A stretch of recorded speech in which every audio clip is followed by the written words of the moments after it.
Welcome to On the Table, a podcast about board games, card games, and tabletop war games. Welcome back to episode 84 of the On the Table Gaming Podcast. We're still social distancing over here, but we can't wait to get back to putting our miniatures on the table. It's kind of a thing we do, but are looking forward to GenCon on August 1st and CMON Games Asia Virtual Expo 2020 on August 8th. And thinking about what that might mean for A Song of Ice and Fire, the miniatures game. So we've enlisted some experts here to help us in our speculation of what might be coming down the line. So Kolin the Kliossis, thank you so much for coming on. That was pretty decent for a tongue twister. Did you practice? And by the way, saying expert is like the loosest definition of expert that you could possibly. We can self-brand things here. Well, we'll add that to the title. And then, of course, it's not a big event without Brian Kerr from Big Top Gaming to help us through all of this. So welcome to the podcast.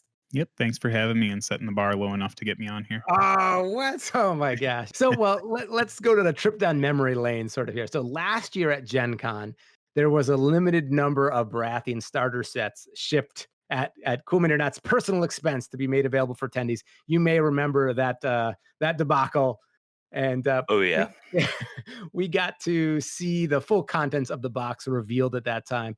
People were upset because there wasn't enough for everybody, but really it was kind of cool that they were just made available early. And it ended up being like 6 months early? It was a very long time. Yep. I want to say at least 3 or 4 months. So it was like no good deed goes unpunished, right? Right. And from what I recall, it was like the first time that Asmodee was really at a major convention in charge of selling CMON stuff. So it was kind of their policies that ended up resulting in nothing being available. Like people were walking out with 12 of them. I hate to feed that beast. People are always like, oh, this game has, tough, horrible distribution. And it was like, well, the game started up, it switched distributors. There was some excitement, and then like COVID hit. So it's been every year there's been a thing that's been like surprise. Yeah, this game's distribution has been like looking at a Stark family history chart. But you know what? I always say this. My line is A Song of Ice and Fire, the miniatures game, and A Song of Ice and Fire in general. It's a fan base that is patient, right? We have experience waiting for good things, and we keep things keep getting delivered that are awesome, and we just got to wait for it, right? Yeah. That's the spin we'll put on it. Yeah, I think a small word of advice if anyone happens to find them in a situation like that again, like Asmodee has a very specific way that they distribute their products when they're at conventions. So you need to be like camping outside with a tent or something to make sure you're one of the first to get there if you want something like that. I know that there were some people at GenCon who were not used to their distribution strategy that were just like, oh, I'll go the next day and it'll be fine because I have a tournament on Thursday. That just doesn't work with them. I remember when Mysterium came out a couple years ago, Asmodee sold out of copies within minutes, like literal minutes, because of the way that they do things. There was some tension, I think, when people were getting in line and there was like someone bought like 8 copies, like 8 Baratheon starter sets, and it was like, oh, there was only 100 or something available. Like I bought 8. Like the whoever's at the desk, right, that figures that stuff out. I don't think they really like have set limits set for that, and if they do, whatever volunteer they get to work the front doesn't really like pay attention. Right, that poor person is going to get trampled. Yeah, I think Asmodee honestly doesn't really care as long as stuff gets sold. The whole reason for them not to go on a rant, but like the reason for them to do stuff like this is just to build the hype. Like some companies live or build their whole fiscal year off of GenCon, like what you live or die by those conventions, right? Lock and load, but Adepticon's a really big one too. And Asmodee doesn't really need that, I think. So they use it to drum up a lot of hype and generate some false scarcity. But for Ice and Fire, it's actual scarcity. I always feel a little bit bad for like people like Fabio or Michael Chanel that, they're designing and developing and fine-tuning, making all this cool stuff. And then when something goes wrong with distribution or people can't get their hands on stuff, then they also get like pushed out there in front of the community to be like, all right, everyone's going to comment at them, even though it has nothing to do with them. It's like, come on, these guys are game developers. They're not supply chain logisticians. Like, they want us to play the game as much as everybody else. Yeah, the devs, I think, in general, I think devs have just kind of gotten out and on the forefront of promoting games. So when they often drop things like that, I think people run to them with their questions and concerns, but hopefully they can provide us with some cool new stuff that will be coming out soon. Absolutely. So for today, we're going to be talking about some speculation, and this is totally like just wild, rampant speculation, not grounded in fact, and in some cases maybe even reality. But we thought it'd just be fun to talk through what might be coming down the line, like what might we actually get to see in the coming weeks. So it's been a long period with this COVID-19 crisis. I feel like we've been talking about it for months here, and they released sort of these beta game modes. They've been teasing stuff out as best they can, but we had the CMON Expo, which gave us a really confirmed look at Greyjoys, and so we've seen this pre-sale list going around for some stores being able to order things online. Greyjoys are on there. They're slated for Q4 of this year, and that was announced during the pandemic. Hopefully shipping and everything will stay on track. What do you think? Do you think they would maybe tease out some more of the contents of the starter box at this time? Do you think we'll see maybe more of the miniatures, or is that something that I maybe hold on to wait to reveal as we get later into the year?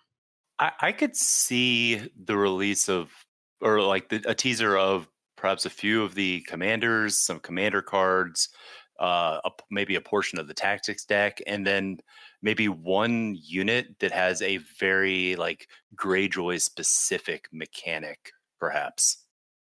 Yeah, I think that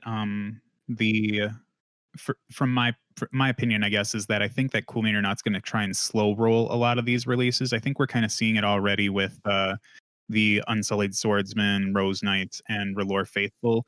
We've seen a bunch out there in rotation, and I know some stores in the Midwest have started to sell some of the swordsmen, at least. And from what I understand, those don't have an actual like full street date just yet. So Yeah. I think that Cool Mini or Not's kind of pulling back on those a little bit just so they can get ready for or make it so that they don't have these huge gaps where they just release these 3 huge things right now, and then they have this like 3-month gap of waiting for Greyjoy stuff to get produced. So if we get spoilers, it's going to be at a real slow trickle. And that might be nice too. I mean, I think I'm excited to see how these quarterly releases go, and if that really changes the way people play the game. Having a bunch of stuff come out at once. So we know about the Ironborn Reavers. Those have been spoiled at CMON Expo 2020. Now, none of those stats were final, they were saying. But I don't know what the production cycle is like, but we've got to be getting somewhat close. If Q4, like I don't know how long it takes to print all that stuff and get it all packaged. Maybe it happens, only a few months out. But I think it's the shipping more than anything else is going to cause a delay. Yeah, I know for some big box stores, some of the at least more inland ones, like some of the reasons why they're running out of stock a lot is because ships just get docked permanently because they're worried about any spread of infection. So I think that would be the biggest block to getting stuff to come to us. It's kind of crazy. This stuff comes from across the world. I don't know if you saw in the Facebook group, there was a point when people were talking, they showed some pictures of the assembly line in a factory in China, and there's like a giant bin of people, and they're like sticking like arms on swordsmen or something. And it's like, wow. And then that ships all the way across the world to us. Yeah, it's pretty intense to see the sandwich made, so to speak. Yeah. So we know there's going to be Ironborn Reavers. There was also at Gamma announced there's going to be these House Harlaw Reapers. Harlow Reapers. I think it was, yeah.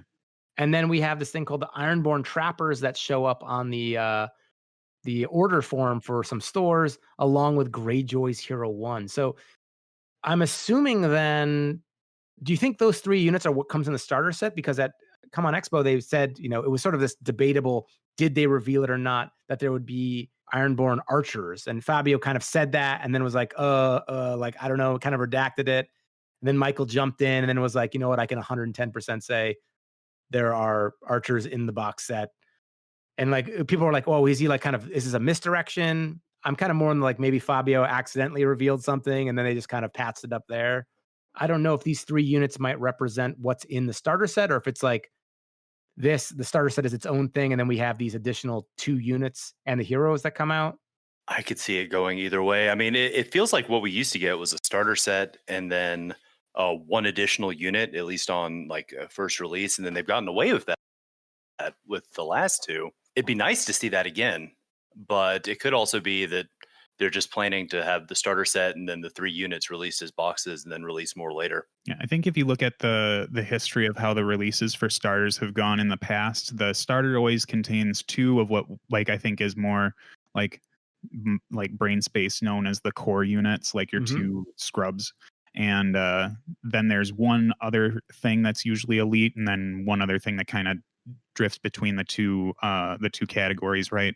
And with the Targaryens, we kind of saw, if you exclude the Heroes 1 box, you get your swordsman and the screamers came out. And then with Baratheons, I think the first thing to be released that was outside of we haven't seen the first thing outside the box yet unit wise, but the wardens were the first thing to be released after they had come out. Baratheons were all kind of bass backwards though, right? That was like a weird faction release in general. Yeah, they got their 2 hero boxes first, and it was a little screwbally.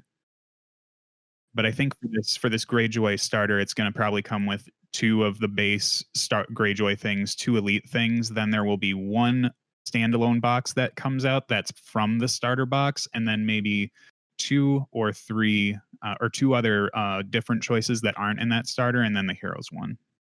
That would be amazing. That's going to play so. I mean, it's a good thing because it's going to play so differently. If so many choices at launch, that's also I'm realizing I'm going to make a little bit more of a down payment here when I'm investing in this faction. Yeah, you got to start saving now. Are you guys going to play Greyjoys? I mean, so far I haven't been able to exercise self-control over buying any of it. I mean, at Baratheon, I was fully intending to exercise self-control, and then I ended up winning one of them at GenCon. So it's like, well, I guess I got to collect everything now. They just gave me one. So, I mean, chances are, yeah, I'll probably end up playing them. Yeah, I own all factions and can field just about any list with Ice and Fire right now, and the Greyjoys won't be any different. They will not release a box that I will not buy. So it's so amorphous. Like we don't really know that much about it, but for some reason I'm just getting like kind of a free folky, like what I liked about free folk vibe, but it's like that, but like doing a little bit more damage up front. And I'm just like free folk and Starks kind of like mixed together. Yeah. So it's like, oh no, like I'm not a Greyjoy lore fan at all. Like free folk, I'm all about the free folk lore. Starks are really cool. Greyjoy is just the mechanics, and like for some reason I'm just getting this cool vibe that I think I'm gonna have to jump in with that. So here's a question. What do you think their kind of like single base monster style unit like gimmicky style units might be? Because we've got dragons for Targaryens, we've got direwolves of Starks, we've got the mountain that rides with the Lannisters, like so on and so forth. I've been trying to think like what might it be for the Ironborn. I don't claim to be an Ice and Fire guru when it comes to the books or the history of it. But I think that one of the mechanics that we'll probably start seeing in the Heroes Box 1 almost as early as Hero Box 1 is a faith-based mechanic. And I would really like to see some kind of like a structure or something like that. I don't know if they actually have like statues or places of worship, but like the Drowned God seems to be a pretty big deal to them. So being able to have something like that out that deploys maybe a little bit further up the table, and then as long as it exists, it just does something interesting for the Greyjoys would be cool. But that's like super like Puff the Magic Dragon thought there. Like there's no base for that, but I think it would be cool. The problem is I think that the closest thing they have to an altar is basically the beach. Yeah, but could they have? So you mean like you could have like shrines with priests or something, and like that? Oh, interesting. That would be really cool. That would be cool. Yeah, that's what I'm hoping to see, some like new options explored. I know there are people that out there are really begging for there somehow to be ships. I just don't get what they're going for. That's going to be like tactics cards. Mm-hmm. Like I don't think we're going to see a ship model in any way, guys. Like no, you can only suspend your disbelief so much with war games, and I think that one is a little hard. Wait, don't you play War Machine? My buddy was just showing me some stuff from like that's come out since I stopped, and there's like a pirate ship like thing, and I was just like, wait, what's happening? Look, maybe they could put it on like logs, like they're rolling it to the next like river or beach or something, and no one expects a Viking longboat under inland castle siege. Well, speaking of additional speculation, so we know the Greyjoy Heroes are coming out. Any ideas, any guesses on who do you think might be in the Greyjoy's Hero Box 1? I think, and this is me making an assumption here as well. We saw Asha Greyjoy and we saw Euron Greyjoy at CMON Expo. I does that mean that those are in the starter set, or do you think that was just like two random characters? Asha seems like your typical, like kind of like a Mance style, like control-ish. Like she'd be paired with like a Great John Umber sort of character for a starter set. But Euron Greyjoy had a bunch of cards that were like, let me see if I can pull them up here. That was is that the one whose nickname was Damp Hair? Oh no, that was the NCU character. Okay. But Euron in the books has like, he's getting these magical horns and magical items. He's actually like really cool as opposed to the show where he is just insane. I don't know. It's kind of hard to describe what exactly he is in the show. But so maybe those are in the hero box and we've got someone else in the base set. But go ahead. I bet the king is going to be in there as an NCU. You think so? Yeah. So Balon Greyjoy. So in the books, he's kind of a cool character until he fell, like in quotes, allegedly off a bridge, like right before Euron arrives back and is like, oh, Balon's dead. Like, I guess I get to be in charge. So maybe like a King NCU, like a Walder Frey-esque, or maybe even like a High Sparrow. Yeah. See, and I think that their high priest for the drowned god stuff is going to be the NCU commander. That's in my heart of hearts. I hope we get another faith-based commander for it. It'd be cool. A little bit of like random lore things. Balon's brother is Victarion Greyjoy, and I wonder if we'd ever see like a weird, like, they never really worked together, I guess. But I'm wondering if down the line we'll ever see like a cool like tandem thing where it's like these two people are related or something, and they give bonuses to each other. Some sort of new mechanics with the faction. I could see that, but I'm not sure the Greyjoy family would be the one you're right. They don't utilize for it. Yeah, I think Asha to Theon would probably be the best one, right? Yeah. Oh, you think we'll see Theon in the Greyjoy Hero Box 1? I think he's going to be a pure attachment, though. I do think that if he comes in one of those boxes, whether it's Hero 1 or the starter, that he will get Stark rules with it too, and I think that might tilt people a little bit because you'd have to get one thing to get the other, right? Craster would like to have a word with you, yeah. But Starks already get so much of that. Like, they got that with Neutral Heroes too. Why are we giving Starks more toys? Oh, you're right. Exactly. Hashtag nerf Starks again. Oh no, here comes the hate. What about there are obviously characters that everybody is just like always wants, right? They've been just waiting for. And I know for the Baratheons, Shira Errol was one that huge fan favorite. No, just kidding. But maybe I'm thinking there's gonna be some sort of obscure character in there. So I tried to find like the most obscure Greyjoy. And so I came up with Robin Greyjoy. And I think, because Michael Chanel and those guys like to seem to, put some of these more obscure people in. So Robin Greyjoy is just mentioned in a single line after Balon dies, and they're listing off like Aaron Greyjoy's brothers. He's like randomly mentioned once, and apparently he's like some randomly like sick kid. And I just picture some, when Michael Chanel's going through the character being like some random sick kid, like, yep, that guy's in, and we're gonna make him famous.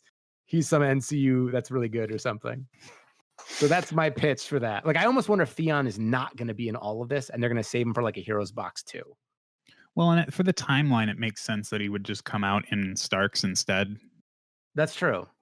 Although the timeline's kind of crazy now, though. Right? I know, it's really wibbly right now. Yeah, we're kind of all over the place. I mean, Theon definitely would be applicable for early Greyjoy in the books because he took Winterfell.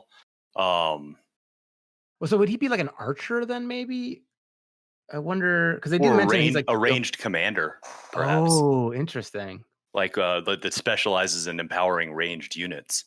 Yeah, I would like to see his cards do really haphazard things in order to like impress his family. So like you take really big risks, and you're either going to fall flat on your face. Like he's a high risk, high reward commander. Would be what I'd want to see. That would be actually really, really cool. Or maybe also some of those Joffrey mechanics where bad things will happen to you as well whenever he uses tactics cards. Because he's just so arrogant. Yeah, so that sort of puts you at a slight risk. Mm-hmm. Or maybe he gives like it's not fun to have like a straight debuff, but like maybe he doesn't really inspire his men like other characters. Right. Yeah, Or he's got, he could be an NC or have some sort of influence where like the influence helps, but also gives you like a -1 to morale or something like that.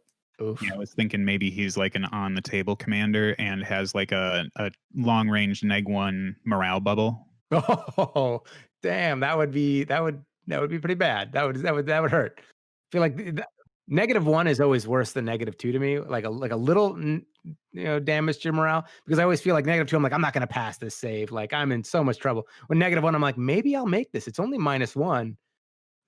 Gets my hopes up. Yep, when you slip into that 40% range, it's not so great. Exactly. So you know what I would like to see is a faction that's really heavily battlefield based. Like it doesn't have all these super powerful NCUs like we've been seeing coming out, but it has mechanics for the battlefield commanders and attachments to affect NCUs to negate some of that NCU power we're seeing. Ooh, interesting. Although I don't know, does that get like just frustrating though?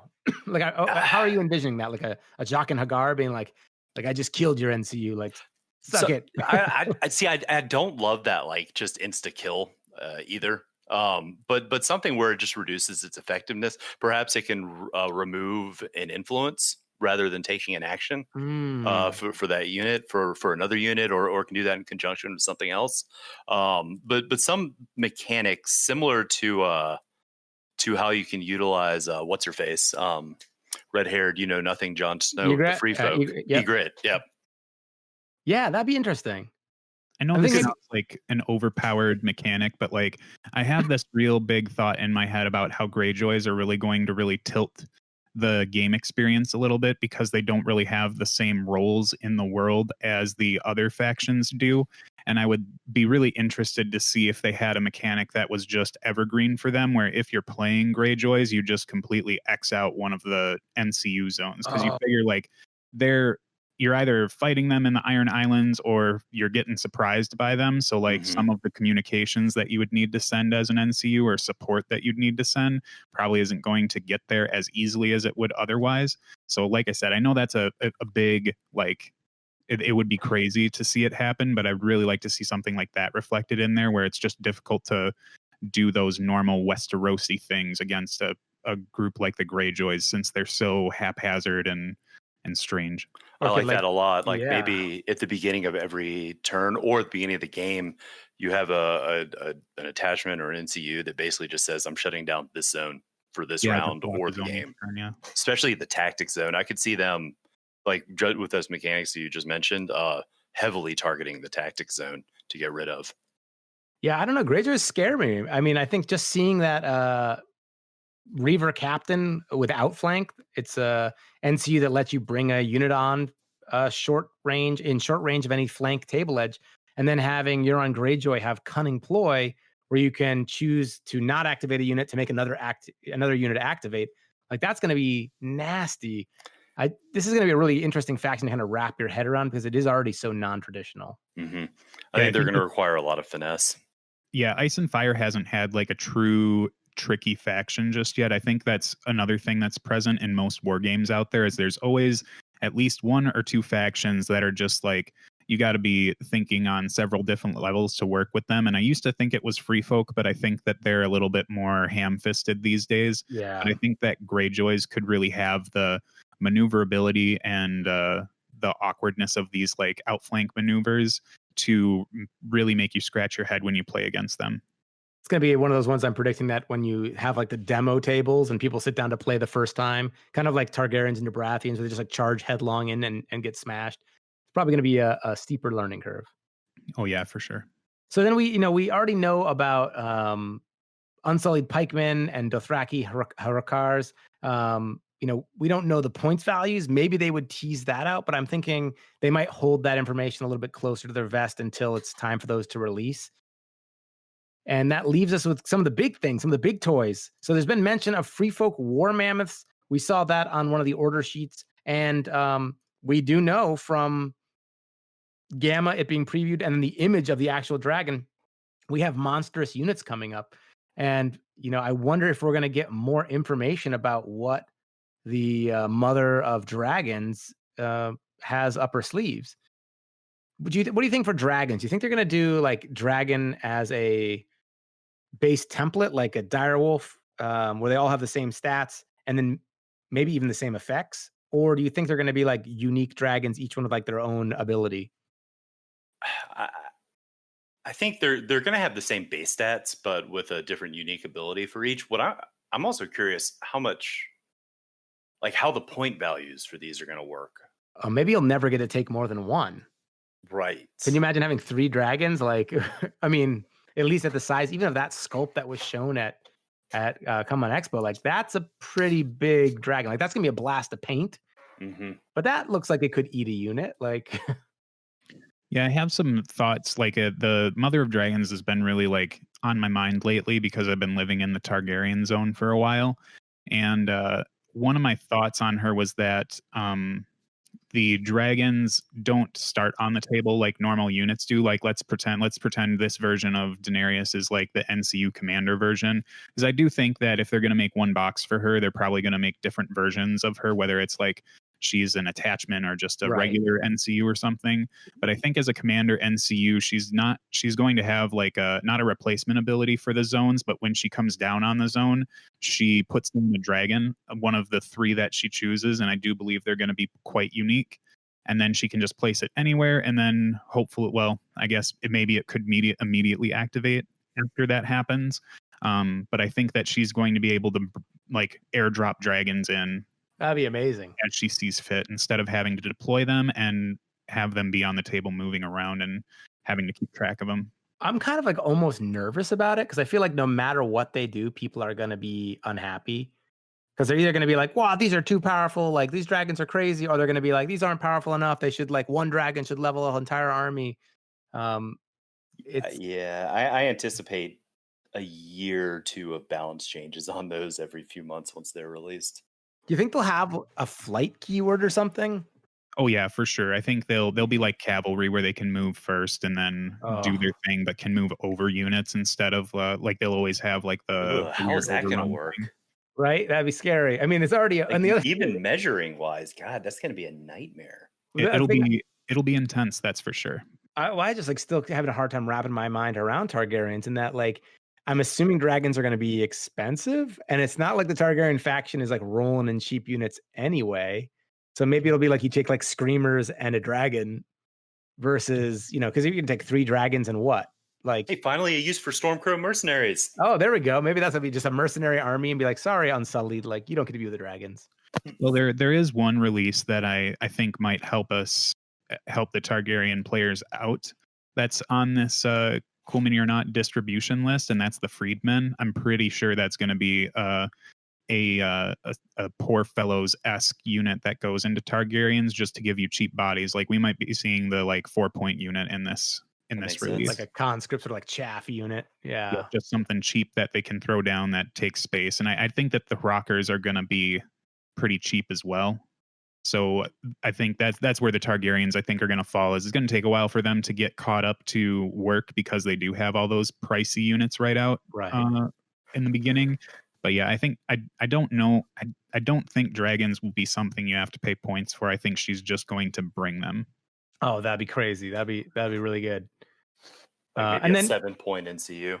We can't forget about war mammoths. I mean, come on. I know people are excited for dragons. When there was rumors and whispers of war mammoths and we saw that listing, I mean, that's so cool, right? I mean, dragons are cool, but you see dragons all the time. You don't get to see war mammoths. Like, what would a free folk horde with a war mammoth look like? I don't even know. I'm assuming lot smaller than a standard free folk horde.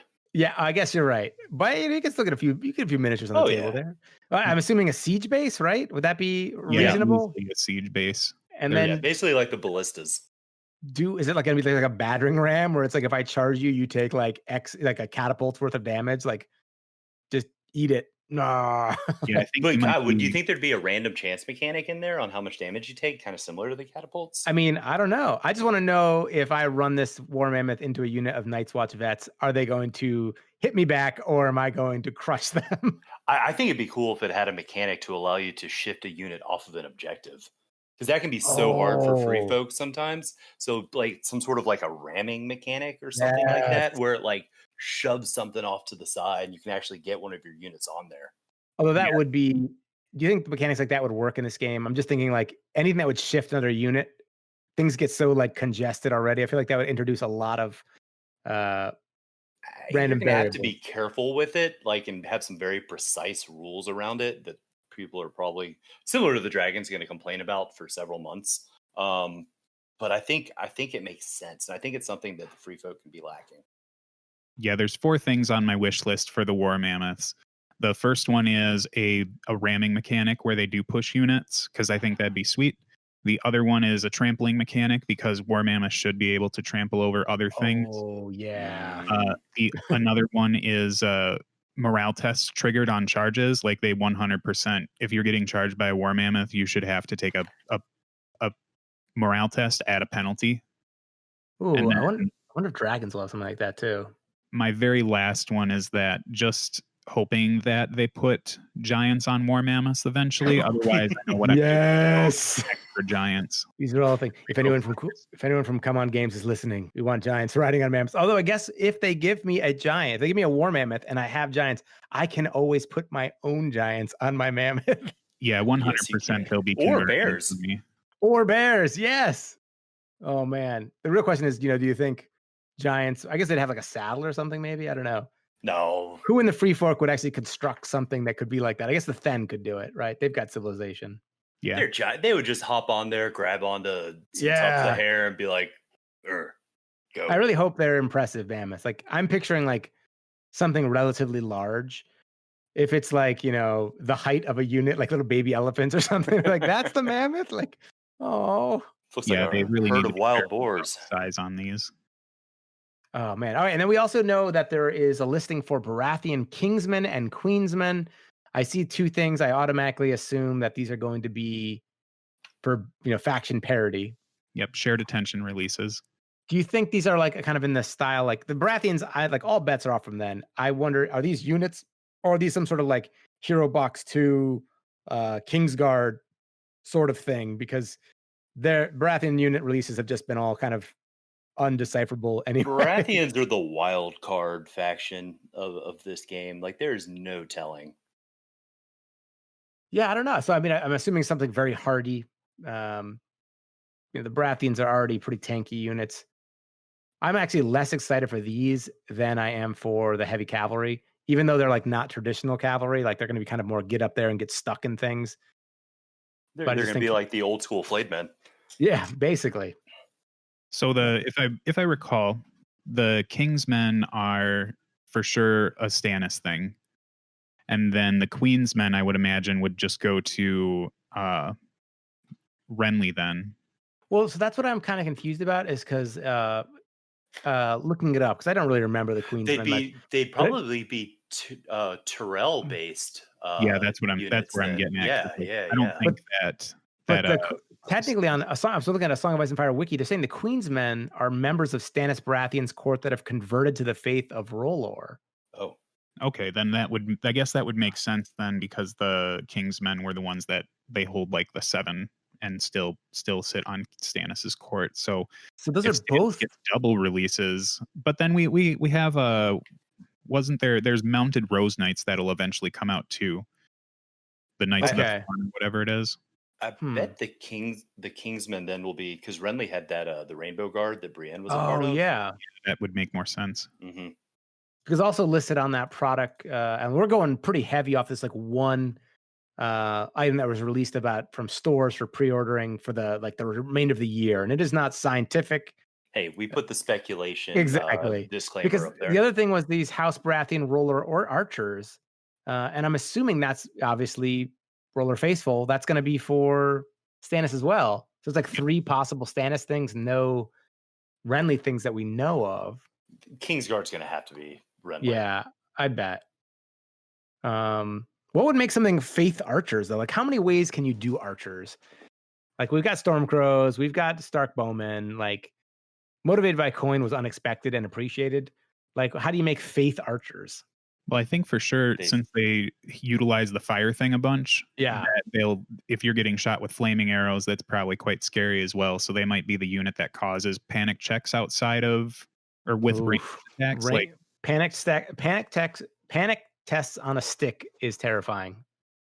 Free folk are highly flammable. Panic test with a -2 modifier when you get attacked. Oh, geez. Like a ranged vicious would be terrifying. Yeah, because Yeah. it's not enough to just say, "Oh, yes, you'll get a panic test at the end of this," but just to, you'll 100% have something that causes a negative modifier to panic on these guys, I think.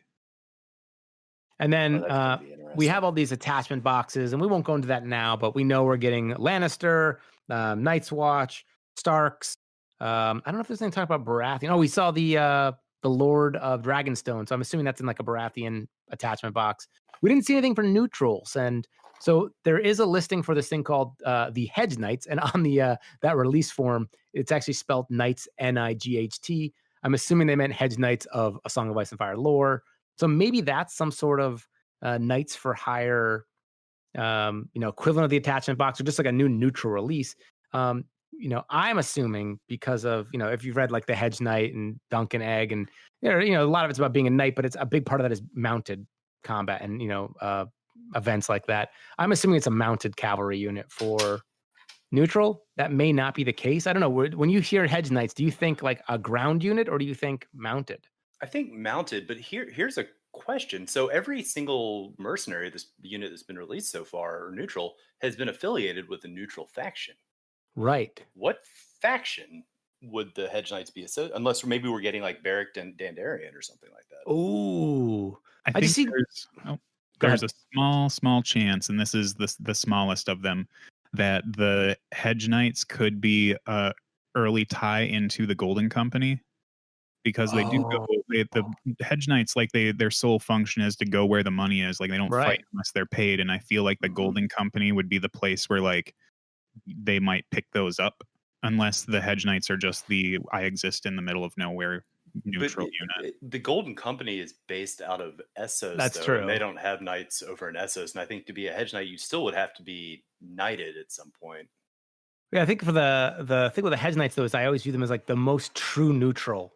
Like these are the poor knights that are not landed or do not have any claim to land, so they're traveling and swearing loyalty for jobs or works from like various different manors, etc. And so I'm assuming that this would be clearly like a neutral unit that's going to be used with everybody. We don't really have a lot of neutral units that have like faction restrictions besides like free folk. These guys won't go with free folk, but I do wonder if down the line we see other things. Like I would love to see neutral units that get released that are like for only two factions. Like I really was hoping that Targaryens would have like Stormcrows, but maybe not Boltons. Oh, interesting. But these guys, I could see them being on their own. But I just wonder, are they going to be like just basic heavy cavalry? Like, what would make them different from flayed men, and what would make them so that you wouldn't want to just take them in every single army? I think the difference from flayed men would be that this might be a lance unit for them, because it seems like most people get something like that, and I think that's where Renly's mounted troops are going to get they'll be the lance ones. But the other thing I'd like to see on Hedge Knights that would be cool, other than just lance, is that if your commander had an affiliation, that they would gain that automatically, because we have to pay points for that most of the time, or use your commander to do it.